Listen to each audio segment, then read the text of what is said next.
Terima kasih masih bersama kami di Sinda Today. Pemirsa, fenomena sound horeg terus menjadi polemik di tengah masyarakat. Pondok Pesantren Besuk, Jawa Timur menyatakan penggunaan sound horeg haram hukumnya. Sementara MUI Jatim mendukung fatwa tersebut dan masih melakukan kajian. Sementara Wagub Jatim berjanji akan memberikan solusi terkait dengan fenomena sound horeg.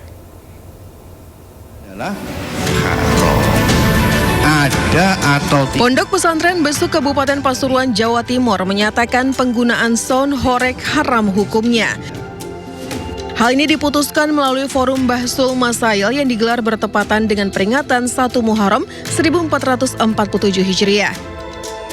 Pengasuh Ponpes Besuk Kyai Haji Muhibul Aman Ali menyampaikan keputusan ini diambil bukan semata karena bisingnya suara, tetapi karena konteks dan dampak sosial yang melekat pada praktik sound horeg. Ponpes Besuk mendorong pemerintah daerah khususnya di Jawa Timur dan Kabupaten Pasuruan mengambil sikap tegas melarang pertunjukan sound horeg demi mencegah semakin meluasnya dampak negatif yang ditimbulkan. Tontonan sound horeg itu. Maka kita putuskan ini adalah haram.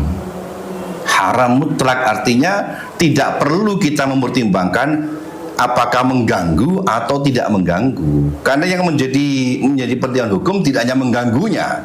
Kalau mengganggu tambah nemen, berarti kan boleh kan begitu kan? Nah, makanya aspek hukum yang kita pertimbangkan jangan hanya dampak suara saja, tapi juga isi daripada paket sound horeg itu.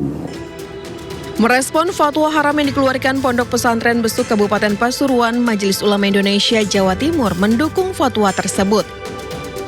Sekretaris MUI Jatim Kyai Haji Hasan Ubaidillah menilai sound horeg lebih banyak mengandung mudarat ketimbang manfaat di tengah masyarakat.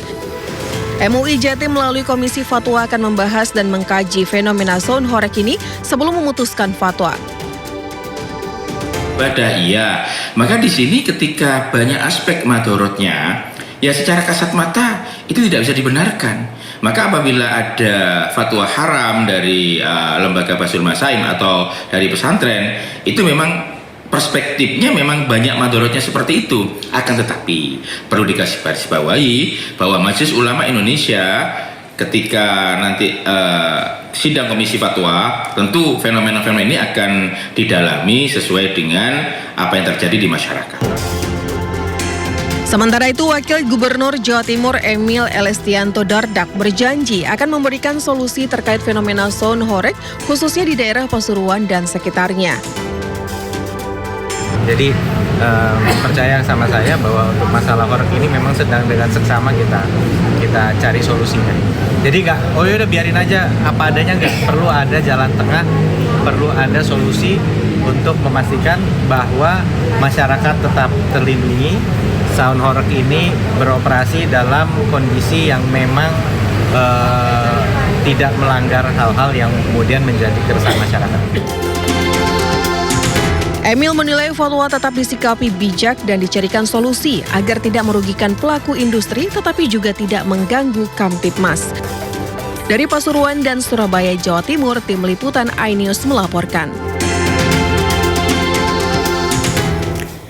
Polemik kehadiran sound horeg terus bergulir di tengah masyarakat. Sebagian menganggap sound horeg menjadi alternatif hiburan warga, namun ada juga yang menganggap suaranya bisa mengganggu kenyamanan warga.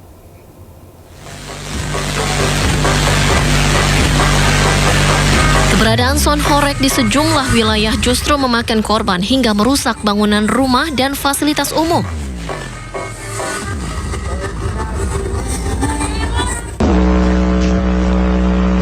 Tak jarang iring-iringan sound horeg berujung petaka.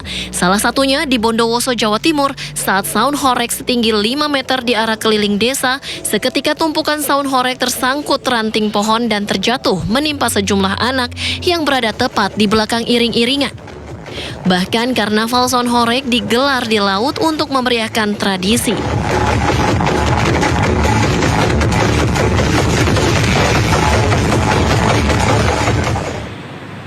Sementara itu, fatwa haram terhadap sound horeg dikeluarkan Pondok Pesantren di Pasuruan, Jawa Timur. MUI Jatim juga mendukung fatwa haram yang dikeluarkan Pondok Pesantren Besuk Pasuruan. Sound horeg dengan dentuman dan suara bisingnya dianggap mengganggu ketentraman dan kenyamanan warga.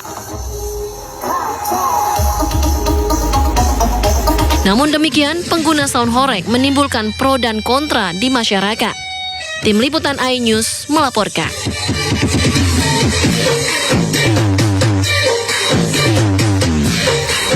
Mantan Menteri Perdagangan Thomas Trikasi Lembong alias Tom Lembong dituntut 7 tahun penjara dalam kasus importasi gula.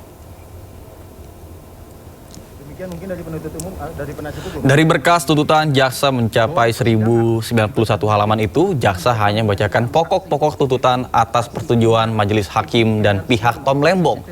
Dalam tuntutannya, jaksa menyebut Tom Lembong yang menjabat sebagai Menteri Perdagangan periode 2015-2016 telah merugikan negara sebesar 578 miliar rupiah dalam kasus dugaan korupsi importasi gula.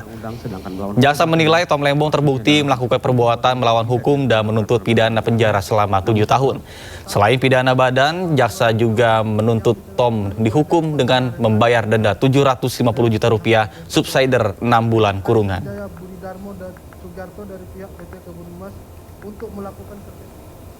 Jadi terdakwa pernah kami menyampaikan hal-hal yang kami jadikan pertimbangan mengajukan tuntutan pidana, yaitu yang memberatkan perbuatan terdakwa tidak mendukung program pemerintah dalam rangka penyelenggaraan negara yang bersih dan bebas korupsi, kolusi, dan nepotisme.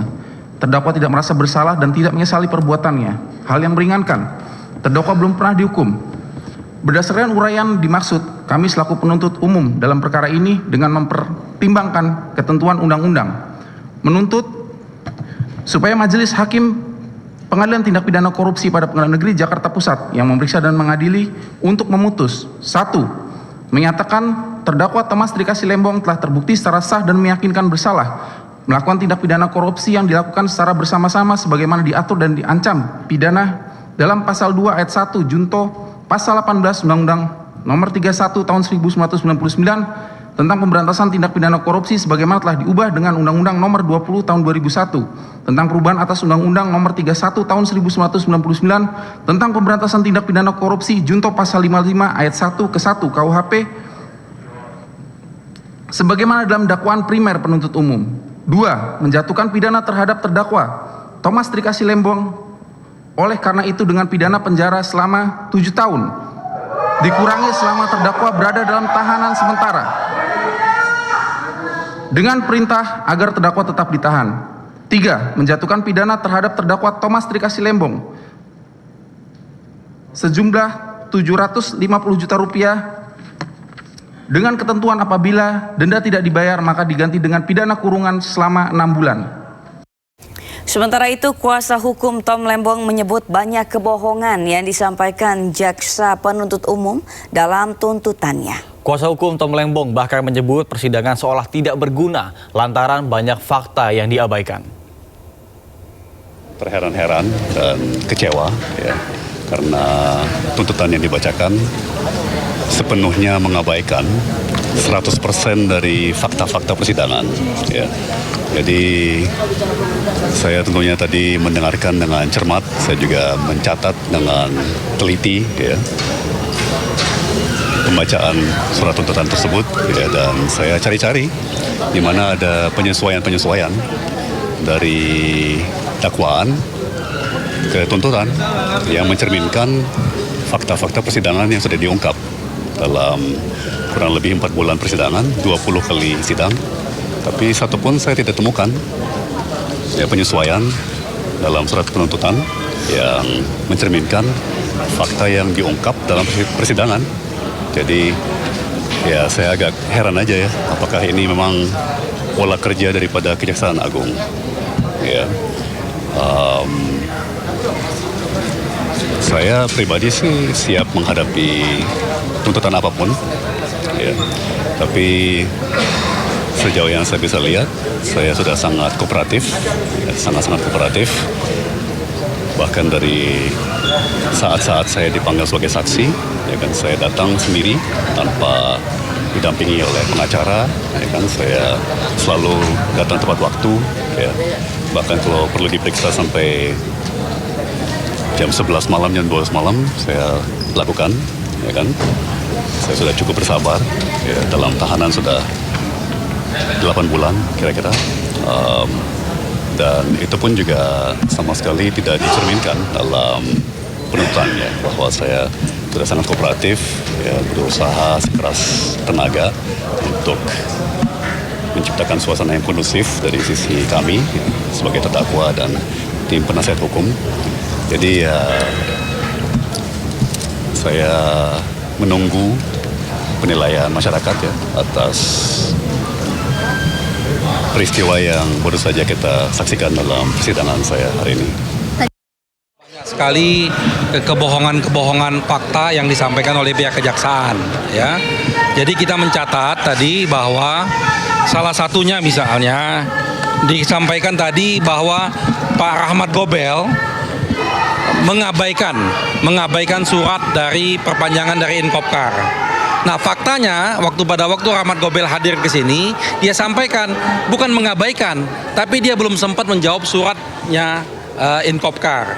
Karena pada waktu itu dia 1 minggu setelah surat itu masuk, dia diganti.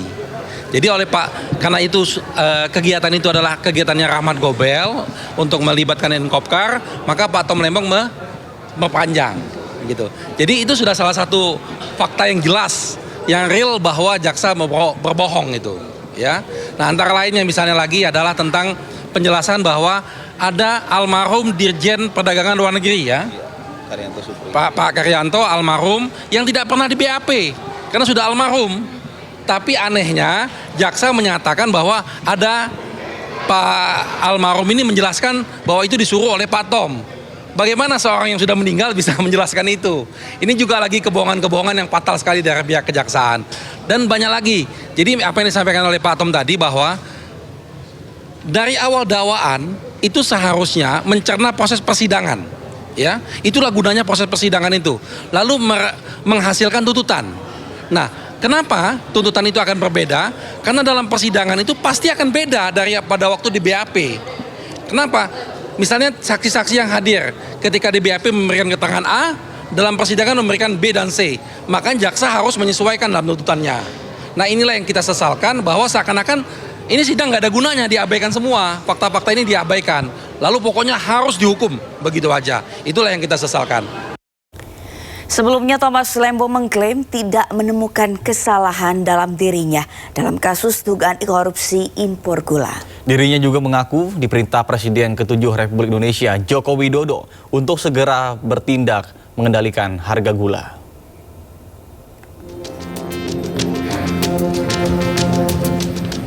Mantan Menteri Perdagangan Thomas Rikasi Lembong atau Tom Lembong mengaku tidak menemukan kesalahan dirinya dalam kasus dugaan korupsi impor gula.